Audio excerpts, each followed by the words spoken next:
eng arzon vodiy kanalida, arzon narxda Honda HS5 avtomobili, HS5 ham deyishadi buni. Juda ham katta crossover, maza qilib haydaydigan 2 turbina motorda bo'ladi. 2023 yili buni ko'pi 22, 21, 20 bo'ladi. Bu 23, 23lar juda kam. Probegi ham zo'r, kraskasi ham toza. Balonlar holati ham zo'r turibdi, kraskasi toza, tiniq turibdi.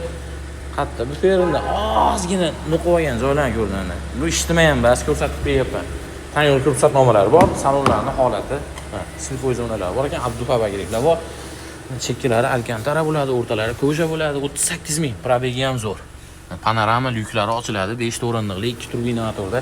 Maza qilib haydaydigan, juda ham zo'r tortadigan, 224 ta mot kuchi bo'ladi. Crossover. O'zi haydaydiganlar qiziqqanlar juda yaxshi bilishadi. 2023 probegi ham zo'r, narxi ham zo'r bo'lyapti. E'lonlarda ko'ringlar, ancha probegi ko'plarni ham 23 ming, 24 ming qo'yib tashishgan. $20,300 oxirgi narxi bu. Telefon qilib baraka qilsang bo'laveradi. Buyurib qo'ying.